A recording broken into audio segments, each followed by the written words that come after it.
अस्सलाम वालेकुम, this is Moid Pirzada. ऐसा लग रहा है कि शरीफ और ज़रदारी ख़ानदान और मौलाना फजल रहमान ने ये फ़ैसला कर लिया है कि इमरान खान को चैलेंज करना है, फ़ाइट करना है और इमरान खान को शिकस्त देनी है। ये हमें कैसे पता चल रहा है? कुछ तो हमें उनकी स्टेटमेंट से पता चल रहा है, कुछ उनके सपोर्टर्स की स्टेटमेंट से पता चल रहा है, कुछ उन फैसलों से पता चल रहा है जो गुज़िश्ता 24 घंटों में किए गए हैं। और एक साथ ही चीज़ ये गर्दिश कर दी है कि असल फ़ैसला ये वो चाहते ये हैं कि इस फाइट में पाकिस्तान की मिलिट्री इस्टेब्लिशमेंट जो है वो शरीफ ख़ानदान, ज़रदारी ख़ानदान और मौलाना फजल रहमान की मदद करे। और बज़ाहिरन उन्हें ये महसूस हो रहा है कि अब इस्टेब्लिशमेंट इस बढ़ती हुई जंग में उनका मदद करने के लिए तैयार नहीं है। क्या की डेवलपमेंट्स हुई हैं जिसके नतीजे में हम ये सूरत हाल देख रहे हैं? एक कुछ घंटे पहले मोहतरमा मरियम औरंगज़ेब साहिबा ने, जो पाकिस्तान की इंफॉर्मेशन मिनिस्टर हैं, उन्होंने एक बड़ी लंबी किस्म की कोई 30-40 मिनट की प्रेस कॉन्फ्रेंस की, जिसमें उन्होंने 30 इम्पोर्टेड आइटम्स के ऊपर पाबंदी लगाने का ऐलान किया,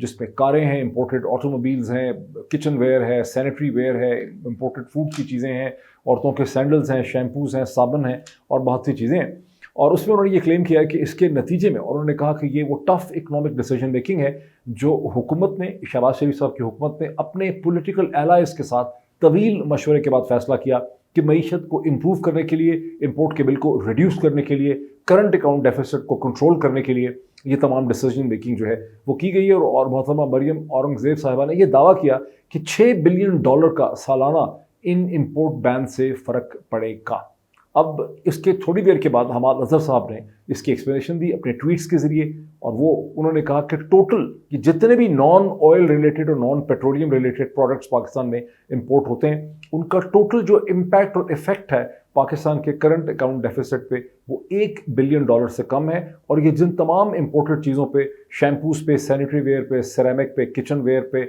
और ये इंपोर्टेड कारें गालिबन वो हैं जो CKD में नहीं आती हैं, क्योंकि जो कारें CKD में इंपोर्ट होती हैं वो हैं जो सुजुकी है, होंडा है, टोयोटा है। तो इम्पोर्टेड कारें जो पाकिस्तान में आती हैं, जो बड़ी बड़ी, वो बहुत थोड़ी आती हैं, और ज़ाहिर है उनका टोटल बिल जो है वो कुछ $1 मिलियन बनता है पूरे साल का, इतना ज़्यादा नहीं बनता। लेकिन इन सारी इम्पोर्ट बैन्स का नेट इफेक्ट ये होगा कि पाकिस्तान के जो दुकानदार हैं, जो ट्रेडर है, जो ट्रेडिंग कम्युनिटी है, उसके लिए बहुत मुश्किलात हो जाएंगी, उनका बिजनेस इफेक्ट होगा। करंट अकाउंट डेफिसिट पे इसका टोटल इम्पैक्ट जो है, हमाद अज़हर साहब का एस्टिमेट ये है, जो इससे पहले मोहतरमा मरियम औरंगज़ेब के मुकाबले में बहुत बेहतर एनर्जी को, इंपोर्ट्स को और इकोनॉमिक मैटर्स को डील करते रहे हैं 3.5 बरस तक, एक से ज़्यादा रोल में। उनका कहना है कि $1 बिलियन से ज़्यादा इसका करंट अकाउंट डेफिसिट पे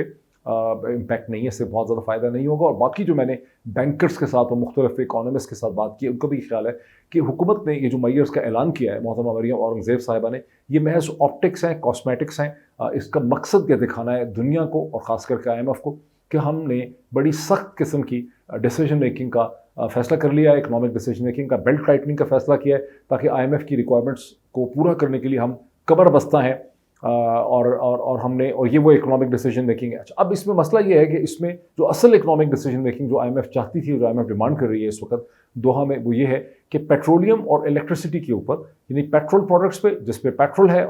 जिसमें डीजल है, और उसके बाद इलेक्ट्रिसिटी की जो प्राइसेस हैं, उस पर जो इमरान खान हुकूमत ने सब्सिडीज़ दी थी 2-2.5 महीने पहले, 3 महीने पहले,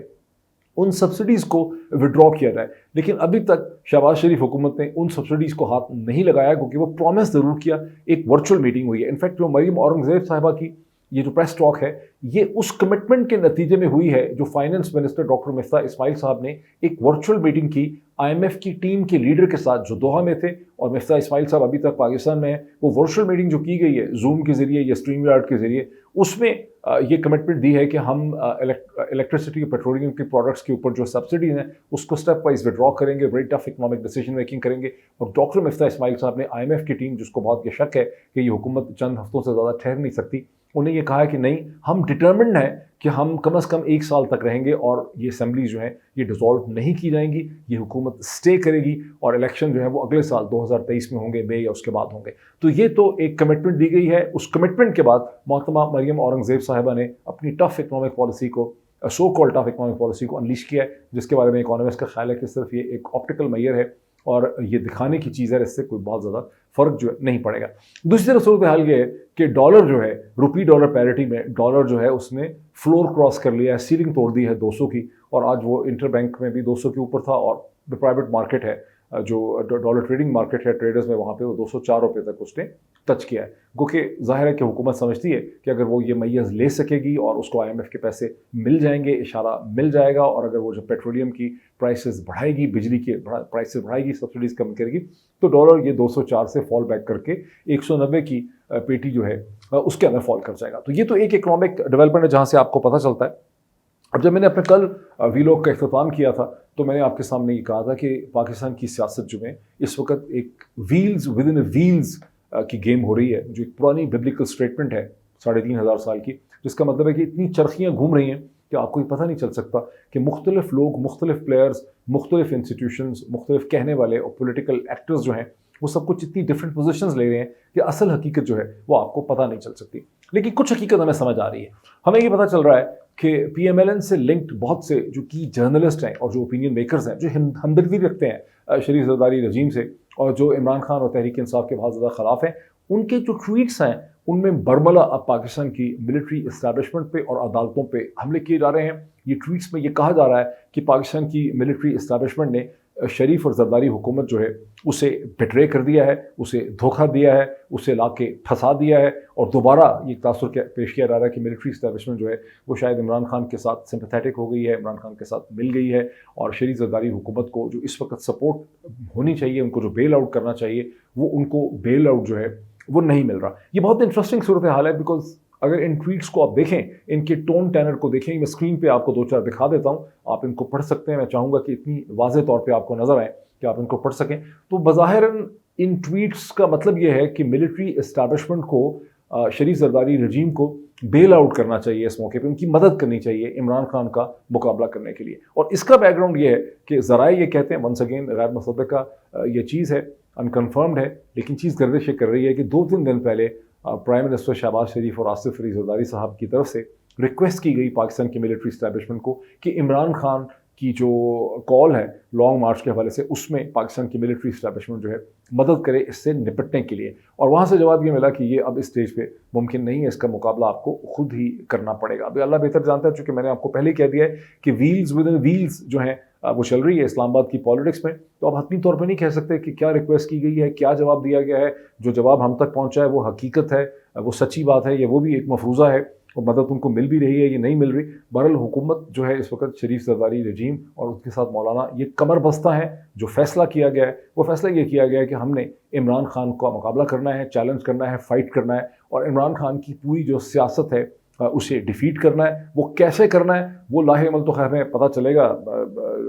24 घंटे के बाद ही, क्योंकि 24 घंटे के बाद कल के दिन आखिरी जलसा करना है मुल्तान में, साउथ पंजाब में, former prime minister Imran Khan साहब ने, जिसमें उन्होंने एक कॉल देनी है जो अभी तक उन्होंने अपने सीने में छुपा के रखी है कि किस दिन की वो कॉल देंगे। उनके जो करीब ज़राए हैं उनसे हमें ये पता चलता है कि वो ये वेट कर रहे हैं, इमरान खान ये वेट कर रहे हैं कि कोई डील की सूरत हाल ऐसी इमर्ज करे जिसके नतीजे में ये चढ़ाई इस्लामाबाद पे ना करनी पड़े, कोई एक ऐसा हल, कोई एक ऐसा रास्ता निकले कि कम अज़ कम इतनी बड़ी पॉलिटिकल मोबिलाइजेशन ना करनी पड़े। और इसका इशारा ये सिर्फ सोर्सेज की बात नहीं है, अपनी पिछले जो जलसे हैं उनमें उन्होंने इसका इशारा भी दिया है कि मैं देख रहा हूँ, मैं इसका फ़ैसला करूँगा, मैं बहुत सोच समझ के इसका फ़ैसला करूँगा। और वो सोच समझ में यही समझ आती है कि वो देख रहे हैं इस सूरत हाल में जिसमें अब कुछ डेवलपमेंट्स हुई भी हैं। अब जो सुप्रीम कोर्ट ऑफ पाकिस्तान का एक दिन पहले का फैसला है आर्टिकल 63A की, जो 2 दिन पहले सुप्रीम कोर्ट ऑफ पाकिस्तान ने इंटरप्रिटेशन दी है, जिस उसके नतीजे में जहाँ ये डिटर्मिनेशन दी गई, इंटरप्रिटेशन दी गई, तशरीह दी गई कि मुनहरफ अरकान का वोट जो है वो कंसिडर नहीं होगा, उसे डिसरिगार्ड किया जाएगा। इन pursuit of that Pakistan Tehreek Insaf ने जो एक दिन पहले वादा किया था वो पिटीशन फाइल कर दी गई है, लेकिन वो सुप्रीम कोर्ट ऑफ पाकिस्तान में फाइल नहीं की, वो लाहौर हाई कोर्ट में फाइल की है, जहां chief justice of Lahore high court एक दिन के बाद यानी कल आने वाले दिन 20 तारीख को उसकी समाअत जो है वो करेंगे, जिसमें ये इस्तदा की गई है। बाकी सब बैकग्राउंड भी दिया गया कि चीफ मिनिस्टर हमजा शरीफ की जो वोटिंग हुई थी जो 30 अप्रैल को जिसके नतीजे में वो चीफ मिनिस्टर बने थे, वो वोटिंग फ्लॉड थी, वो इलीगल थी, वो वॉइड एब इनिशियो थी, बिकॉज वहाँ पे वायलेंस हुई, वहाँ पे पुलिस और बहुत से और जो गैंगस्टर ठग और चोर डाकू उनको अंदर लाया गया, मारपीट हुई, और वो एक फ्लॉड प्रोसेस था जिसको दी देन गवर्नर उमर सरफराज चीमा, जिनको डीनोटिफाई किया शहबाज शरीफ साहब की हुकूमत ने, उन्होंने उसको चैलेंज किया था। और चैलेंज की बेसिस की थी कि उन्होंने secretary of the Punjab assembly से एक रिपोर्ट मांगी थी, इन्वेस्टिगेटिव रिपोर्ट, और उस रिपोर्ट में कहा गया था कि जो प्रोसेस है ये फ्लॉड है, जिसके बाद गवर्नर उमर सरफराज चीमा ने उसे चैलेंज किया। फिर उन्होंने प्रेसिडेंट ऑफ पाकिस्तान को उसके हवाले से लिखा, प्रेसिडेंट ऑफ पाकिस्तान ने उनसे एग्री किया। लेकिन ये जो पिटिशन है पाकिस्तान तहरीक इंसाफ की, ये भी रिलाय करती है कि सुप्रीम कोर्ट ऑफ पाकिस्तान की जो जजमेंट है आर्टिकल 63A की, जिसमें मुनव्वर अरकान जो 25 से 26 हैं जिन्होंने वोट डाला था हमजा शहबाज को, वो वोट नहीं डाल सकते थे। सुप्रीम कोर्ट इसका फैसला कर चुकी है, उनके पास ये वोट डालने का हक नहीं था, उनके वोट काउंट नहीं हो सकते थे, उन्हें डिसरिगार्ड करना चाहिए था। देयरफॉर हमजा शहबाज शरीफ का जो इलेक्शन है as chief minister of Punjab, उसे नल एंड वॉइड करार दिया जाए। अब ये कल पता चलेगा कि Lahore high court chief justice जो हैं, लाहौर हाई कोर्ट के चीफ जस्टिस और लाहौर हाई कोर्ट के तो बहुत सिंपथीज रही हैं शरीफ खानदान के साथ, उन्हीं के सामने ये पिटिशन जो है वो लगाई गई है। वो इसको कितनी तेज़ी से टेकअप करते हैं, इस पर क्या बहस होती है, इसका क्या फैसला होता है, ये तो कल ही हमें कोर्ट का जो मूड है, टोन और टेनर है, कल ही हमारे सामने आ सकेगी। लेकिन बहरहाल एक डेवलपमेंट जो है वो ये। दूसरी एक डेवलपमेंट जो इंटरेस्टिंग है, जिसके ऊपर गालिबन रिलाय कर सकते हैं former prime minister Imran Khan साहब, वो है जहां चौधरी परवेज़ इलाही साहब ने, जो स्पीकर हैं पंजाब असम्बली के, जिन्होंने गवर्नर के तौर पे ओथ उठाने से इनकार किया हुआ है और नहीं उठाया उन्होंने ओथ, हालांकि उनको उठाना चाहिए था, उन्होंने एक प्रेस टॉक की जिसमें उन्होंने कहा कि उनके ख़ानदान के जो दो मेंबर हैं उनके ख़ानदान के, उनकी पार्टी के लोग हैं, एक तो उनके अपने भाई हैं चौधरी सालिक, उनके यानी कज़न हैं, और दूसरे जो हैं वो तारिक बशीर चीमा है। वो दोनों इंशाल्लाह ताला वापस आएंगे PMLQ के फोल्ड में, और वो प्राइम मिनिस्टर शहबाज शरीफ साहब को छोड़ देंगे। अब ये भी एक एंगल है कि अगर MQM, दूसरा एंगल है कि MQM अलग हो जाए, एक एंगल है कि अगर ये दोनों जो हैं ये शहबाज शरीफ साहब का साथ छोड़ देते हैं। ये बात गर्दिश कर रही थी, आज से कोई तकरीबन 10-12 दिन पहले भी मैंने ये बात सुनी थी कि ऐसा होगा और ये अलग हो जाएंगे, लेकिन बात उस वक्त तक बात पब्लिक नहीं थी, मैंने इसका जिक्र नहीं किया। लेकिन अब तो खुद चौधरी परवेज़ इलाही ने कह दिया कि ऐसा होना मुमकिन है। तो अगर चौधरी परवेज़ इलाही ने इसको भरमला कहा है, तो जाहिर है कि प्राइम मिनिस्टर शहबाज शरीफ और उनकी पार्टी पूरी कोशिश करेंगे कि सालिक और तारिक बशीर चीमा उन्हें ना छोड़े। लेकिन परवेज़ इलाही का पूरा यकीन है कि ये छोड़ देंगे, ये वापस आ जाएंगे। और इस वक्त शहबाज शरीफ साहब जिनके पास पहले 174 वोट थे, अब सिर्फ 173 वोट हैं, यानी महज एक वोट की अक्सरियत से इस वक्त उनकी हुकूमत कायम है। अगर दो लोग उनको छोड़ते हैं तो भी उनकी हुकूमत फॉल कर सकती है। और फिर यह है कि अगर MQM उनको छोड़ती है तो भी उनकी हुकूमत फॉल कर सकती है। अगर बलूचिस्तान की पार्टी के लोग उनको छोड़ते हैं तो भी उनकी हुकूमत जो है वो फॉल कर सकती है। ये फार्मूले तो सारे हैं, लेकिन इनमें से कोई भी फार्मूला ऐसा नहीं है जो शरीफ ख़ानदान को या जरदारी ख़ानदान को या मौलाना फजल रहमान को नहीं पता। उनकी तरफ से खबर ये आ रही है कि उन्होंने पाकिस्तान की एस्टैब्लिशमेंट को बड़ा सख्ती वार्न किया है। वंस अगेन ये गैर मुसद्दिक़ा है,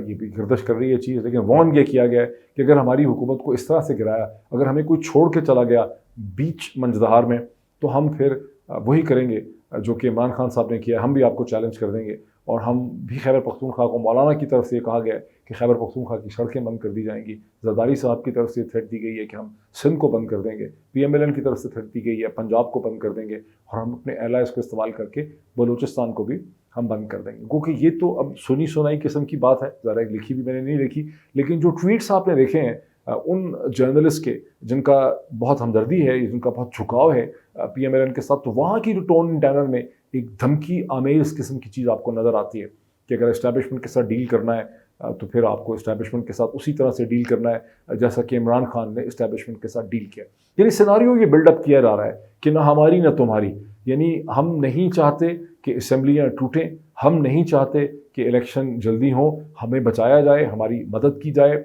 अमेरिका से सेक्रेटरी गालिबन ये समझते हैं कि टोनी ब्लिंकन के साथ जो मुलाकात को, कि ये मैं थोड़ा आपको क्लैरिफाई कर दूं कि यहाँ हम सबको यही तासुर था, जो मैंने भी अपने वीलॉग में कहा कि बिलावल जरदारी भुट्टो वाशिंगटन जा रहे हैं। अभी तक तो